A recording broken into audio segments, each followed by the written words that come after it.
ஆண்டவராகிய இயேசு கிறிஸ்துவின் நாமத்தினாலே இந்த பிரியமானவனே என்ற நிகழ்ச்சியில் உங்களை சந்திப்பதில் நாங்கள் மிகுந்த மகிழ்ச்சி அடைகிறோம். கர்த்தருடைய பிள்ளைகளே, இப்பொழுது கூட பிரியமானவனே அப்படின்னா கர்த்தருக்கு யாரெல்லாம் வேதத்தில் பிரியமாக இருந்தார்கள் என்பதை குறித்து நாம் பார்த்து கொண்டிருக்கிறோம். ஒவ்வொரு தேவனுடைய மனிதர்கள் எப்படி கர்த்தருக்கு பிரியமாக இருந்தார்கள், எப்படி பிரியமாக இருக்கவில்லை, எப்படி பிரியமாக இருக்க வேண்டும் என்று வேதம் சொல்லுகிறது. இதை குறித்து பார்த்து கொண்டிருக்கிறோம். அருமையான தேவ ஊழியக்காரனே, வீட்டு இல்லத்தின் தலைவனே, அன்பு வாலிப மகனே, உங்கள் ஒவ்வொருவருக்கும் இந்த நிகழ்ச்சி உங்களுக்கு ஆசீர்வாதமாக இருக்கும். பிரியமானவனே என்ற நிகழ்ச்சியில் அதன் வரிசையில் ஒவ்வொரு தலைவர்களை குறித்து பார்த்து கொண்டிருக்கிறோம் வேதத்திலிருந்து. இன்றைக்குடைய தலைவன் தானியேலை குறித்து இன்றைக்கு நாம் பார்க்க போகிறோம். நம்மத்திலே வாழ்வு தரும் இயேசுவின் ஊழியம் என்ற ஊழியத்திலிருந்து அருமையான பிரதர் ராஜ்குமார் அவர்கள் வந்திருக்காங்க. அவர்கள் தானியேலை குறித்து நம்மோடு கூட பேசுவார்கள். இந்த தியானத்தை நாம் கேட்போம். கர்த்தருடைய நாமம் மகிமைப்படுவதாக. இப்பொழுது நாம் அவரை வரவேற்போம். கர்த்தருடைய நாமம் மகிமைப்படுவதாக. ஆமென், ஆமென். கர்த்தருக்குள் மிகவும் பிரியமான என் அன்பு சகோதரனே, சகோதரியே, ஆண்டவராகிய இயேசு கிறிஸ்துவின் நாமத்தினாலே நான் உங்களை வாழ்த்துகிறேன். இந்த பிரியமானவனே நிகழ்ச்சியில் இந்த நாளிலே நாம் தானியேலை குறித்து நாம் பார்க்க போகிறோம். என்னோடு கூட நீங்கள் தானியேல் புஸ்தகத்தை திருப்பிக் கொள்ளுங்கள். தானியேலின் புஸ்தகம் 9ஆம் அதிகாரம் 23வது வசனம். நீ மிகவும் பிரியமானவன், ஆதலால் நீ வேண்டிக் கொள்ள தொடங்கின போதே கட்டளை வெளிப்பட்டது. நான் அதை அறிவிக்க வந்தேன். இப்போது சொல்லுகிற வார்த்தையை நீ கவனித்து கேட்டு தரிசனத்தை அறிந்து கொள் என்று சொல்லி. ரெண்டாவது, அதே தானியேலின் புஸ்தகம் 10ஆம் அதிகாரத்திலே 11வது வசனத்தில் வாசிக்கும்போது, அவன் என்னை நோக்கி பிரியமான புருஷனாகிய தானியேலே என்று சொல்லி. அதே 10ஆம் அதிகாரத்திலே 19வது வசனத்தில் வாசிக்கும் பொழுது, பிரியமான புருஷனே பயப்படாதே, உனக்கு சமாதானம் உண்டாவதாக, திடன்கொள் திடன்கொள் என்றான். இப்படி அவன் என்னோடு பேசுகையில் நான் திடன் கொண்டு அவனை நோக்கி, என் ஆண்டவன் பேசுவாராக, என்னை திடப்படுத்தினீரே என்றான். இந்த வேத பகுதியில் வாசிக்கும் பொழுது 3 முறையும் தூதன் வந்து தானியேலை குறித்து அங்கு சொல்லும் பொழுது, நீ மிகவும் பிரியமானவன் என்று சொல்லி, பிரியமான புருஷனாகிய தானியேலே என்று சொல்லி, பிரியமான புருஷனே என்று சொல்லி 3 முறை இந்த வேத பகுதியிலே தானியேலை குறித்து தூதன் சொல்லுகிற ஒரு வார்த்தை பிரியமானவனே என்று சொல்லி. அப்போது இந்த பிரியமானவனே என்று சொல்ல என்ன காரணம் இந்த வேத பகுதியிலே இருக்கும் என்பதை குறித்து இந்த தானியேலின் புஸ்தகத்தை இந்த நாளிலே நாம் தியானிக்க இருக்க போகிறோம். ஒரு 5 காரியங்களை இந்த இடத்திலே நாம் பார்க்க போகிறோம். ஏன் தானியேலை பிரியமான புருஷனே என்று சொல்ல காரணம் என்ன என்று சொல்லி. ஒருவேளை இந்த தூதன் நம்மை கண்டும் நம்மை பார்த்தும் பிரியமானவனே என்று சொல்ல இந்த 5 காரியங்கள் நம்மளுடைய வாழ்க்கையில் இருக்கும் என்று சொன்னால், தானியேலுடைய வாழ்க்கையில் இருந்த இந்த 5 காரியங்கள் இருக்கும் என்று சொன்னால், நிச்சயமாய் நம்மை பார்த்தும் அந்த தேவதூதன் பிரியமான புருஷனே என்று சொல்லி அழைக்க வாய்ப்புகள் இருக்கிறது. ஆகையினால எதனாலே இந்த தானியேலுக்கு இப்படிப்பட்ட ஒரு ஆசீர்வாதத்தை கர்த்தர் கொடுத்தார்? தூதன் வந்து பிரியமான புருஷனே என்று சொல்லி கூப்பிட காரணம் என்ன என்று சொல்லி இந்த தானியேலின் புஸ்தகத்தில் 5 விதமான காரியங்களை குறித்து இந்த நாளிலே நாம் பார்க்க போகிறோம். முதலாவது, பிரியமான தானியேலே என்று சொல்ல காரணம் என்ன என்று சொன்னால், தானியேலின் புஸ்தகம் 1ஆம் அதிகாரம் 8வது வசனத்தை வாசிக்கும்போது, தானியேல் ராஜாவின் போஜனத்திலும் அவர் பானம் பண்ணும் திராட்சை ரசத்திலும் தன்னை தீட்டுப்படுத்தலாகாது என்று தன் இருதயத்தில் தீர்மானம் பண்ணிக்கொண்டு தன்னை தீட்டுப்படுத்தாதபடி பிரதானிகளின் தலைவனிடத்தில் வேண்டிக் கொண்டான் என்று சொல்லி. இங்கே ராஜாவினுடைய போஜனத்திலும் கூட தன்னை தீட்டுப்படுத்தாதபடி அந்த உணவிலும் கூட தன்னை தீட்டுப்படுத்தாதபடி பரிசுத்தமாய் வாழ வேண்டும் என்று சொல்லி தானியேல் இங்கே வாழ்ந்தார் என்று சொல்லி பார்க்கிறோம்.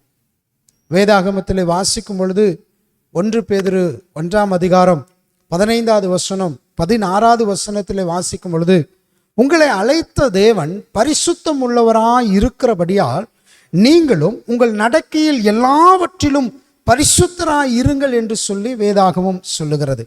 ஆகையினாலே இந்த தானியேல் பிரியமான புருஷன் என்று சொல்ல காரணம் என்னவென்று சொன்னால், அவருடைய வாழ்க்கையிலே அவர் பரிசுத்தமான ஒரு வாழ்க்கையை வாழ்ந்தார் என்று சொல்லி இந்த தானியேலின் புத்தகத்திலே நாம் பார்க்கிறோம்.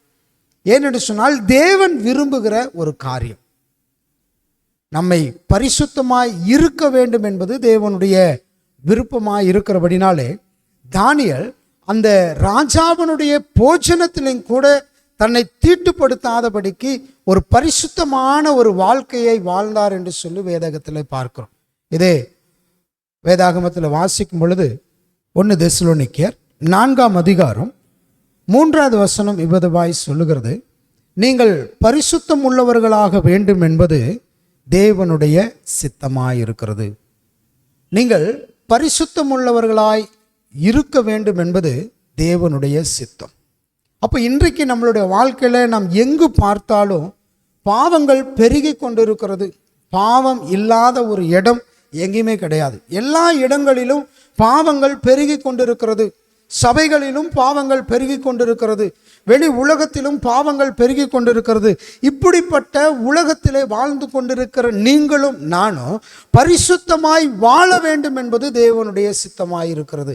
ஏனென்று சொன்னால், உங்களையும் என்னையும் அழைத்தவர் பரிசுத்தமுள்ள தேவனாய் இருக்கிறார்.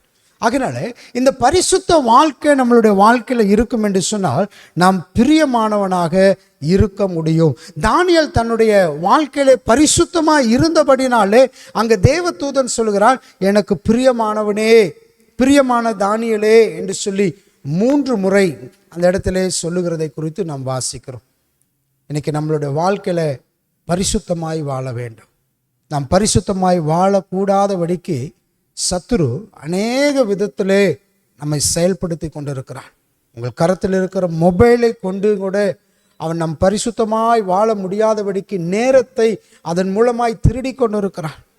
இன்னைக்கு அநேகர் ஜெபிக்கிறதுக்கு உட்கார்ந்தாங்கன்னா 10 நிமிஷம் 15 நிமிஷத்தில் முடிச்சிடுறாங்க. இல்லை வேதம் வாசிக்க உட்காந்தாங்கன்னா ஒரு அதிகாரம் கூட சரியாக வாசிப்பதில்லை. ஆனால் மொபைலை பார்க்க ஆரம்பித்தாங்கன்னா 2 மணி நேரம் 3 மணி நேரம் 4 மணி நேரம் மணிக்கணக்கில் இந்த மொபைல் தன்னுடைய நேரத்தை அது திருடுகிறதா இருக்கிறது. இதை பார்த்து கொண்டிருக்கிற உங்களுடைய வாழ்க்கையிலோ இப்படிப்பட்ட சூழ்நிலையில் நீங்கள் இருப்பீர்கள் என்று சொன்னால் அந்த சூழ்நிலையை விட்டு வெளியே வாங்க.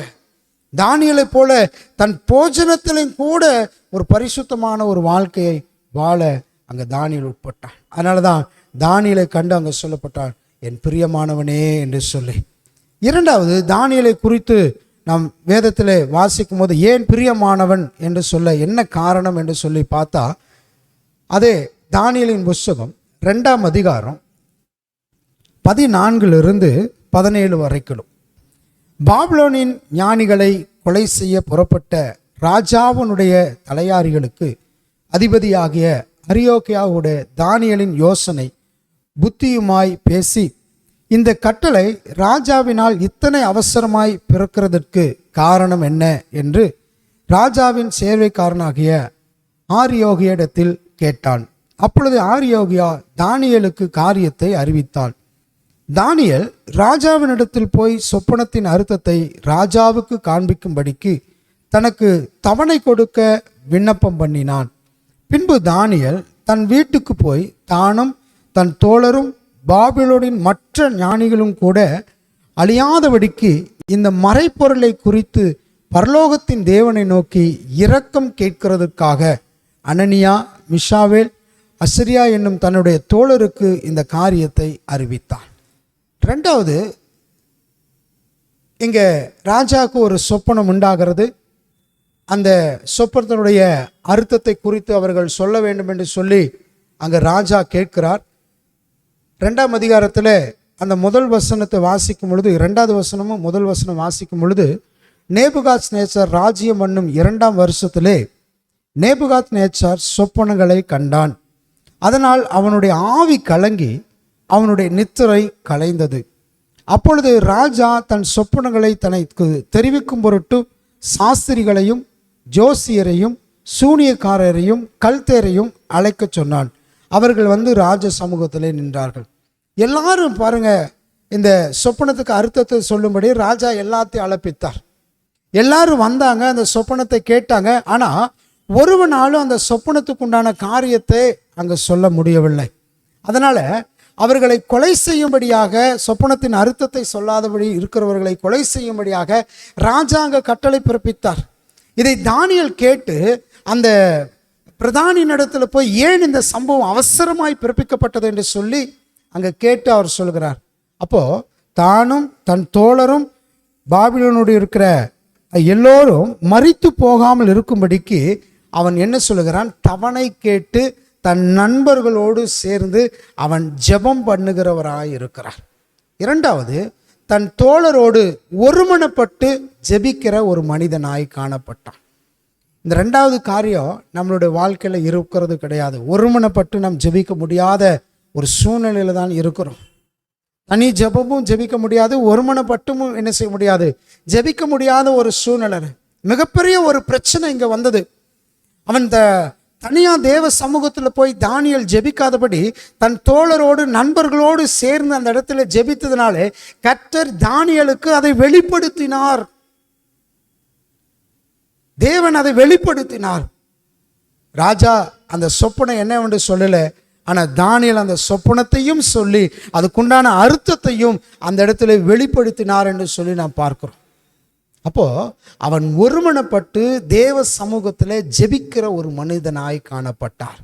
அதனால தான் அந்த தூதன் சொல்கிறான், பிரியமானவனே என்று சொல்லி அந்த இடத்துல அழைக்கிறார். 3 முறை தானியேலை அந்த இடத்துல பிரியமானவனே, பிரியமான புருஷனே, பிரியமான தானியேலே என்று சொல்லி அழைக்கிறதை நாம் பார்க்கிறோம். இன்னைக்கு நம்மளுடைய வாழ்க்கையில் நமக்குள்ள, நம் குடும்பத்திலும் கூட இன்னைக்கு ஒருமனம் கிடையாது. நம்ம வாழ்க்கையில் ஒருமனம் கிடையாது, ஊழியங்களில் ஒருமனம் கிடையாது, கணவன் மனைவி பிள்ளைகளுக்குள்ள ஒருமனப்பட்டு அவர்கள் ஜெபிப்பது கிடையாது. ஊழியரோடு மேய்ப்பனோடு இணைந்து ஒருமனப்பட்டு ஜெபிக்கிறது கிடையாது. நாம் ஒருமனப்பட்டு ஜெபிப்போம் என்று சொன்னால் காரியத்தை கர்த்தர் வெளிப்படுத்துகிறவராய் இருக்கிறார். நாம் பிரியமானவனாய் வாழ முடியும். தானியேலுக்குள்ள அந்த காரியம் இருந்தபடினாலே, தன் நண்பர்களோடு சேர்ந்து அவர் ஜெபித்தபடினாலே, ஒருமனப்பட்டபடினாலே அங்கு சொல்லுகிறார், தேவ தூதன் சொல்லுகிறார், பிரியமானவனே என்று சொல்லி. நமக்குள் இந்த ஒருமனமும் இந்த ஜெபமும் நமக்குள் இருக்கும் என்று சொன்னால் நிச்சயமாய் கர்த்தர் நம்மை பார்த்து பிரியமான புருஷனே, பிரியமானவனே என்று சொல்லி அழைக்கிறவராய் இருக்கிறார். மூன்றாவது, தானியேலுக்குள் இருந்த ஒரு காரியத்தை குறித்து நாம் பார்ப்போம் என்று சொன்னால், அதே தானியேலின் புஸ்தகம் 6ஆம் அதிகாரம், தானியேலின் புஸ்தகம் 6ஆம் அதிகாரம் 4வது வசனத்தை நாம் வாசிக்கிறோம். அப்பொழுது பிரதானிகளும் தேசாதிபதிகளும் ராஜ்யத்தின் விசாரிப்பிலே தானியேலை குற்றப்படுத்தும்படி முகாந்தரம் தேடினார்கள். ஆனாலும் ஒரு முகாந்தரத்தையும் குற்றத்தையும் கண்டுபிடிக்க அவர்களால் கூடாதிருந்தது. அவன் உண்மை உள்ளவனாய் இருந்தபடியினால் அவன் மேல் சுமத்த யாதொரு குற்றமும் குறைவும் காணப்படவில்லை. மூன்றாவது, தானியேல் உண்மையுள்ள ஒரு மனுஷனாய் காணப்பட்டான். வேதாகமத்தில் சொல்லும் பொழுது உண்மையுள்ள மனுஷன் பரிபூரண ஆசீர்வாதங்களை அவன் பெற்றுக்கொள்வான் என்று சொல்லி, தானியேலுக்குள் இருந்த ஒரு காரியம் என்று சொன்னால் அவன் உண்மையுள்ளவனாய் இருந்தான். நன்றாய் கவனித்து பாருங்க, அவன் தேவனுக்கு உண்மையுள்ளவனாய் இருந்தான். இரண்டாவது, அங்கு ராஜாக்கு உண்மையுள்ளவனாய் இருந்தான். மூணாவது, தன்னுடைய வேலையிலே அவன் உண்மையுள்ளவனாய் இருந்தான். 3 காரியம் தானியேலுக்குள் இருந்தது. இதை கேட்டுக்கொண்டிருக்கிற நீங்களும் நானும் நாம் எப்படிப்பட்டவர்களாக இருக்கிறோம்? நம் வாழ்கிற இந்த பகுதியிலே நாம் உண்மையுள்ளவர்களாக இருக்கிறோமா? நாம் வேலை செய்கிற ஸ்தலத்தில் உண்மையுள்ளவர்களாக இருக்கிறோமா? நாம் கர்த்தருக்கு உண்மையுள்ளவராக இருக்கிறோமா? இந்த 3 காரியம் தானியேலுக்குள் இருந்தது. அதனால தான் தேவதூதன் சொல்லுகிறான், என் பிரியமானவனே, பிரியமான தானியேலே என்று சொல்லி. நமக்குள் உண்மை இருக்கும் என்று சொன்னால் நிச்சயமாய் கர்த்தர் உண்மையும் உத்தமமுள்ள ஊழியக்காரனே என்று சொல்லி அவர் அழைக்கிறவராய் இருக்கிறார். உண்மையுள்ளவனாய் இருக்க வேண்டும். சில நேரங்களில் உலகத்துக்கும் கூட நாம் உண்மையுள்ளவர்களாய் இருந்து விடுகிறோம். நாம் செய்கிற வேலை ஸ்தலத்திலும் கூட உண்மையுள்ளவர்களாய் இருந்து விடுகிறோம். ஆனால் தேவனுக்கு முன்பாக நாம் உண்மைத்தன்மை அற்றவர்களாய் காணப்படுகிறோம். உண்மை இல்லாதவர்களாய் காணப்படுகிறோம். சாக்கு போக்கு சொல்லிக்கொண்டு நம்ம வாழ்ந்து கொண்டு இருக்கிறோம்.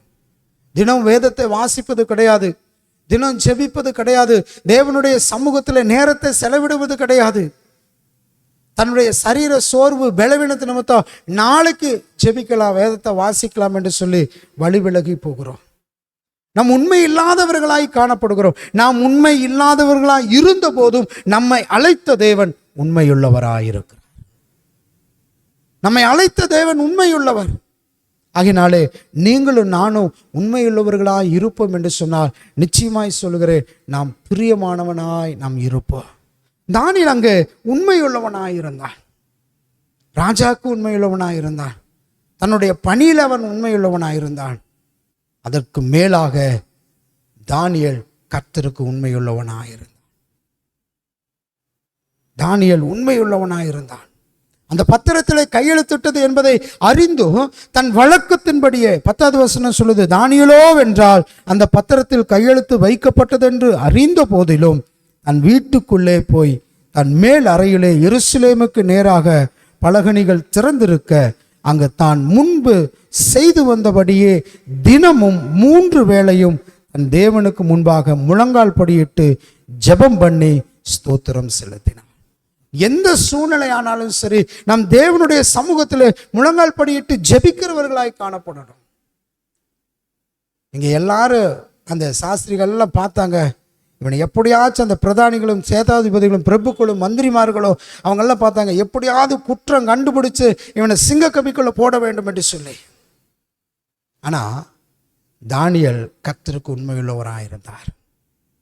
எந்த சூழ்நிலை வந்தாலும் அவர் முழங்கால் படியிட்டு ஜெபம் பண்ணி ஸ்தோத்திரம் பண்ணுறதில் அவர் மறவாதபடி தினமும் 3 வேளையும் அதை செய்து வந்தார் என்று சொல்லி வேதத்தில் வாசிக்கிறோம்.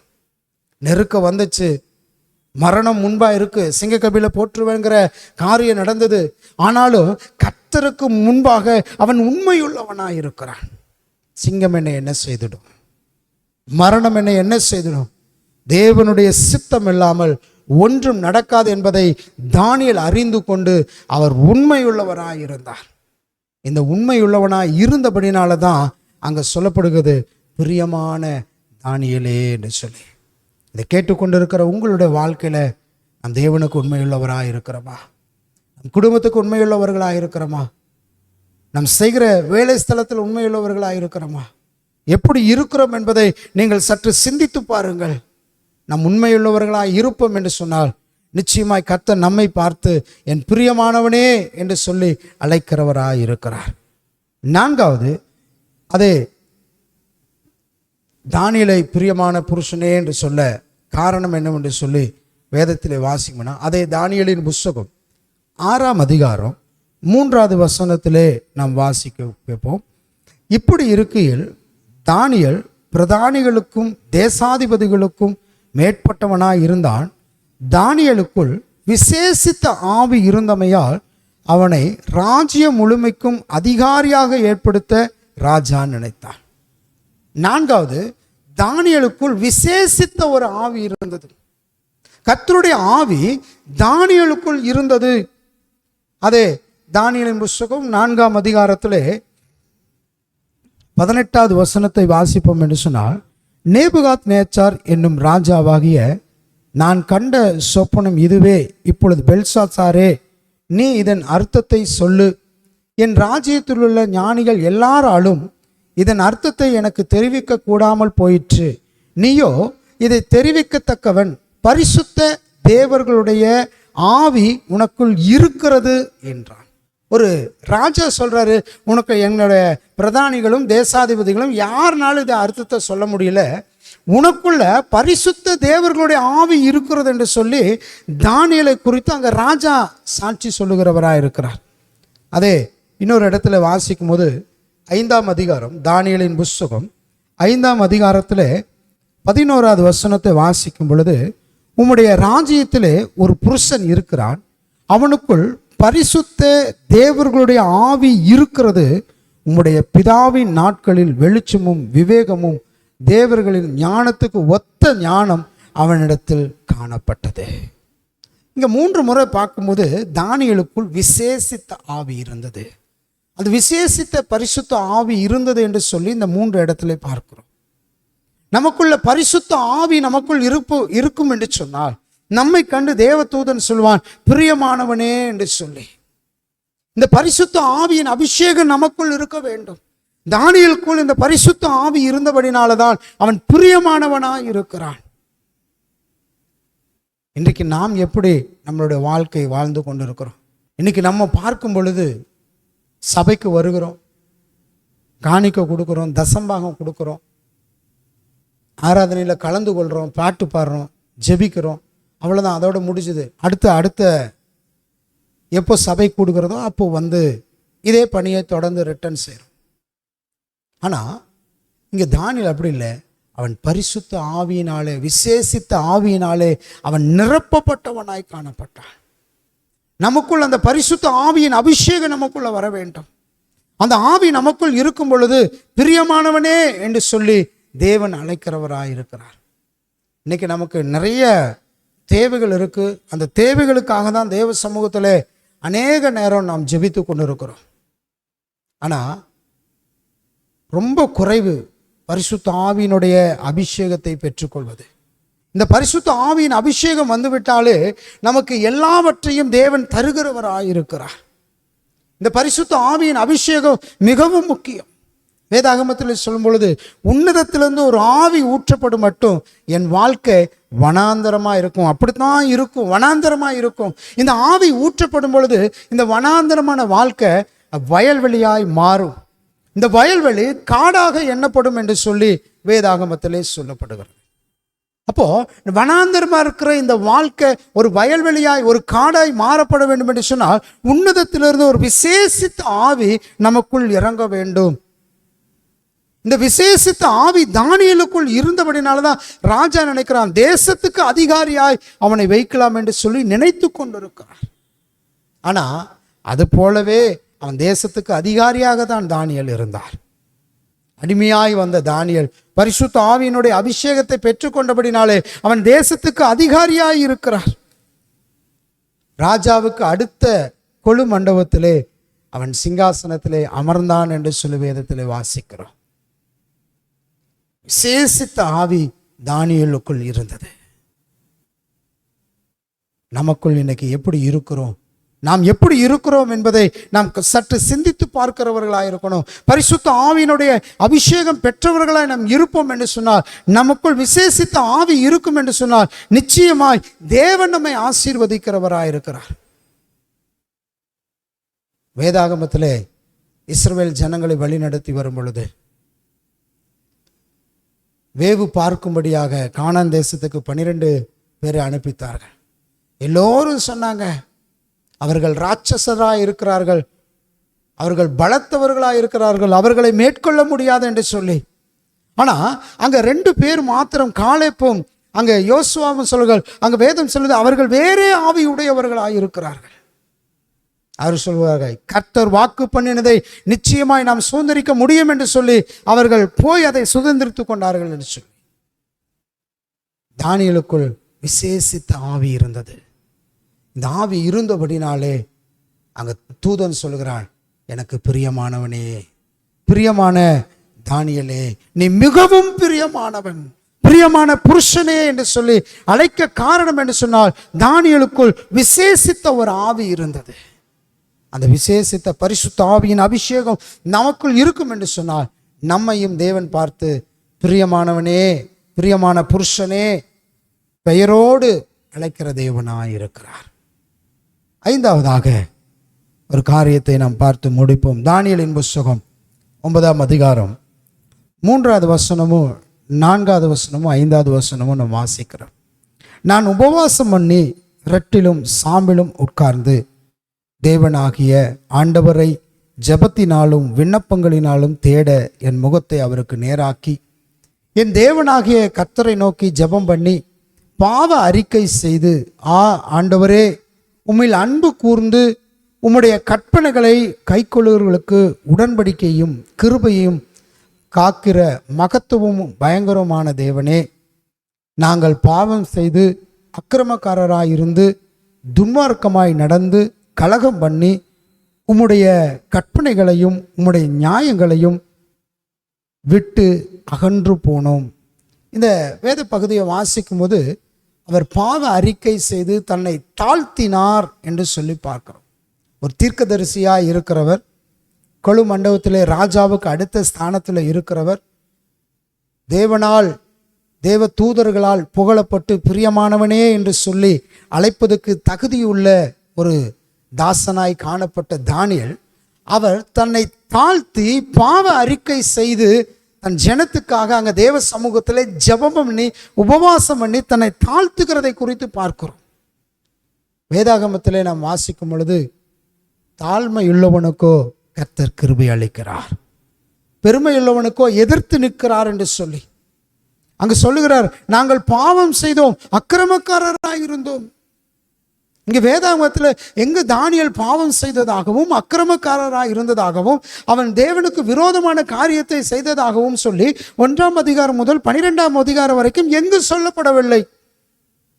விசேஷித்த ஆவி உடையவனாய் இருந்தபடினாலே அநேக வெளிப்பாடுகளை தேவன் கொடுத்தார் என்று சொல்லிதான் வேதாகமத்திலே சொல்லப்படுகிறது. ஆனால் இங்கு தானியேலோ தன்னை தாழ்த்தி தேவ சமூகத்திலே பாவ அறிக்கை செய்து தன்னை தாழ்த்தி அவர் சொல்கிறார், நாங்கள் பாவம் செய்து அக்கிரமக்காரராயிருந்து துன்மார்க்கமாய் நடந்து கலகம் பண்ணி உம்முடைய கற்பனைகளையும் உம்முடைய நியாயங்களையும் விட்டு அகன்று போனோம். 7வது வசனம் சொல்லுது, ஆண்டவரே, நீதி உமக்கு உரியது, உமக்கு விரோதமாய் செய்த துரோகத்தின் நிமித்தம் உம்மாலே சமீபமாய் தூரமான எல்லா தேசங்களிலும் துரத்தப்பட்டிருக்கிற யூத மனுஷரும் எருசலேமின் குடிகளும் சகல இஸ்ரவேலும் ஆகிய நாங்கள் இந்நாளில் இருக்கிறபடியே வெட்கம் எங்களுக்குரியது, துரோகம் பண்ணினோம் என்று சொல்லுகிறார். 8வது வசனம் சொல்லுது, ஆண்டவரே, உமக்கு விரோதமாய் பாவம் செய்தபடியால் நாங்களும் எங்கள் ராஜாக்களும் எங்கள் பிரபுக்களும் எங்கள் பிதாக்களும் வெட்கத்துக்குரியவர்களானோம். தன்னை தாழ்த்துறாரு, ஒரு தீர்க்கதரிசி தன்னை தாழ்த்துறாரு. தேவனுடைய தாசன் என்று சொல்லி அழைக்கப்பட்டவர், பிரியமானவன் என்று சொல்லி அழைக்கப்பட்டவர், அநேக வெளிப்பாடுகளை குறித்து சொல்லப்பட்ட அந்த தீர்க்கதரிசி சொல்றாரு, தன்னை தாழ்த்துகிறாரு. நாங்கள் உமக்கு விரோதமாய் பாவம் செய்தோம், நாங்கள் கலகம் பண்ணினோம். 9வது வசனம் சொல்லுது, அவருக்கு விரோதமாக நாங்கள் கலகம் பண்ணி அவர் தீர்க்கதரிசிகளாகிய தம்முடைய ஊழியக்காரரை கொண்டு எங்களுக்கு முன்பே வைத்து அவருடைய நியாயப்பிரமாணங்களின்படி நடக்கத்தக்கதாக நாங்கள் அவருடைய சத்தத்துக்கு செவிகொடாமல் போனோம். பாருங்க, தரம் மட்டும் தன்னை அவர் தாழ்த்துகிறவராயிருந்தார். தன்னை தாழ்த்தி தேவ சமூகத்தில் ஜெபித்து கொண்டிருக்கிறார். அந்த தாழ்மையின் ஜெபம் அங்கே வந்த உடனே அங்கே சொல்லப்படுகிறது, 23வது வசனத்தில் சொல்லப்படுது, நீ மிகவும் பிரியமானவன், ஆதலால் நீ வேண்டிக் கொள்ள தொடங்கின போது கட்டளை வெளிப்பட்டது. இவர் தன் தேவ சமூகத்தில் தன்னை தாழ்த்தி அவர் பாவ அறிக்கை ஜெபம் பண்ணுறதுக்கு முன்பதாகவே கர்த்தர் தம்முடைய தூதனை அனுப்பி அதுக்கு பதிலை தேவன் கொடுத்து விட்டார். இன்னைக்கு நம்மளுடைய வாழ்க்கையில் நம்ம எப்படி இருக்கிறோம்? தாழ்மை உள்ளவர்களாக இருக்கிறோமா? தம்மை தாழ்த்தி தேவ சமூகத்தில் நம்மை ஒப்பு கொடுக்கிறவர்களாக இருக்கிறோமா? மேன்மையில் இருக்கிறோமா என்பதை நீங்கள் சிந்தித்து பார்க்க வேண்டும். இந்த 5 காரியம் தானியேலுக்குள் இருந்தபடினாலே அங்க தூதன் சொல்லுகிறான், 3 முறை சொல்லுகிறான், நீ மிகவும் பிரியமானவன். அவன் என்னை நோக்கி, பிரியமான புருஷனாகிய தானியேலே, பிரியமான புருஷனே. 3 முறை ஒரு தேவதூதன் தானியேலுக்கு சொல்லுகிறார், என் பிரியமானவனே என்று சொல்லி. இந்த 5 காரியம் தானியேலுக்குள் இருந்தது. பரிசுத்த வாழ்க்கை வாழ்ந்தான். முதலாவது பரிசுத்தமான ஒரு வாழ்க்கை வாழ்ந்தான். 2வது தன் நண்பர்களோடு சேர்ந்து ஒருமனப்பட்டு அவன் ஜெபிக்கிற ஒரு மனுஷனாய் காணப்பட்டான். 3வது அவன் உண்மையுள்ள ஒரு மனுஷனாய் இருந்தான். 4வது அவன் வேறே ஆவியுடைய பரிசுத்த ஆவி உடைய ஒரு மனிதனாய் காணப்பட்டார். 5வது தன்னை தாழ்த்தின ஒரு மனிதனாய் தானியேல் காணப்பட்டார். இந்த 5 காரியம் தானியேலுக்குள் இருந்தபடினாலே தான் அங்கே தூதன் சொல்றான், நீ மிகவும் பிரியமானவன், பிரியமான புருஷனே, பிரியமான புருஷனாகிய தானியேலே என்று சொல்லி. இந்த 5 காரியம் நமக்குள் இருக்கும் என்று சொன்னால் நிச்சயமாய் சொல்கிறேன், கர்த்தர் நம்மை கொண்டு பிரியமானவனே என்று சொல்லி அழைக்கிறவராயிருக்கிறார். இதை கேட்டுக்கொண்டு இருக்கிற நீங்கள் உங்கள் வாழ்க்கையில் தானியேலை போல இந்த 5 காரியம் உங்களுக்குள் இருக்கும் என்று சொன்னால் நிச்சயமாய் தேவன் உங்களை பார்த்து, என் பிரியமானவனே, உண்மை உத்தவம் உள்ள என் மகனே, என் கல்யாண வீட்டுக்குள் பிரவேசி என்று சொல்லி அவர் அழைக்கிறவராக இருக்கிறார். மிகப்பெரிய ஒரு பாக்கியம், பிரியமானவனே என்று சொல்லி. இந்த தானியேலுக்குள் இந்த காரியங்கள் இருந்தபடினாலே கர்த்தர் அவனை ஆசீர்வதித்தார். தானியேலின் காரியத்தை எல்லாம் ஜெயமாய் மாற்றினார் என்று சொல்லி வேதாகமம் சொல்லுகிறது. ஆகையினால நாம் இந்த காரியத்தில் இருப்போம் என்று சொன்னால் நிச்சயமாய் சொல்லுகிறேன், நம்மளுடைய காரியத்தை ஜெயமாய் தேவன் மாற்றி நம்மை ஆசீர்வதிக்கிறவராயிருக்கிறார். நம்ம எல்லாம் இருக்கிற இடத்துல கண்களை மூடி நாம் ஜெபிப்போமா? எங்களை அதிகமாய் நேசிக்கிற நல்ல ஆண்டவரே, அருமையான இந்த நேரத்துக்காக உமக்கு நன்றி செலுத்துகிறோம். என் பிரியமான தானியேலே, என் பிரியமான புருஷனாகிய தானியேலே, நீ மிகவும் பிரியமானவன் என்று சொல்ல தானியேலுக்குள் 5 காரியங்களை குறித்து நாங்கள் பார்த்தோம். அவன் பரிசுத்தமான ஒரு வாழ்க்கை வாழ்ந்து கொண்டிருந்தான். தன் நண்பர்களோடு ஒருமனப்பட்டு தேவ சமூகத்தில் ஜெபிக்கிற ஒரு மனுஷனாய் காணப்பட்டார். அவருடைய வாழ்க்கையில உண்மையுள்ளவராக இருந்தார். தன் பணியில உண்மையுள்ளவராக இருந்தார். தேசத்தில் உண்மையுள்ளவராக இருந்தார். கர்த்தருக்கு உண்மையுள்ளவராக இருந்தார். 4வது, அவன் பரிசுத்த ஆவியினுடைய அபிஷேகத்தை பெற்று அவனுக்குள் விசேஷித்த ஆவி இருந்தது. 5வது, தன்னை தரை மட்டும் தாழ்த்தி தேவ சமூகத்தில் பாவ அறிக்கை பண்ணி அவன் ஜெபித்தான் என்று சொல்லி வேதத்தில் பார்க்கிறோம். இதை கேட்டுக்கொண்டிருக்கிற நீங்க, இந்த ஜெபத்தில் கலந்து கொண்டிருக்கிற நீங்க, உங்களை தாழ்த்தி தேவ சமூகத்தில் ஒப்பு கொடுப்பீர்கள் என்று சொன்னார். கர்த்தர் உங்களையும் என்னை கண்டு என் பிரியமானவனே என்று சொல்லி அழைத்து அவருடைய ராஜ்யத்துக்குள்ளே சேர்த்து கொள்ளுகிறவராயிருக்கிறார். இதுக்கு ஒப்பு கொடுங்க, உங்களை அர்ப்பணிங்க, தேவ சமூகத்தில் உங்களை அர்ப்பணிங்க. நிச்சயமாய் தேவன் உங்களை ஆசீர்வதிக்கிறவராயிருக்கிறார்.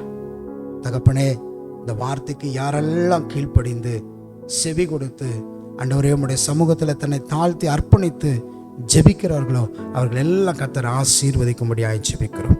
ஆகிலும் எங்களுடைய சித்தமல்ல, எல்லாம் உம்முடைய சித்தத்தின்படி நடப்பதாக. இயேசுவின் நாமத்தில் ஜெபிக்கிறோம் எங்கள் ஜீவனுள்ள நல்ல பரம்பிதாவே, ஆமென். என் ஆத்துமாவே கர்த்தரை ஸ்தோத்திரி, என் முழு உள்ளமே பரிசுத்த நாமத்தை ஸ்தோத்திரி.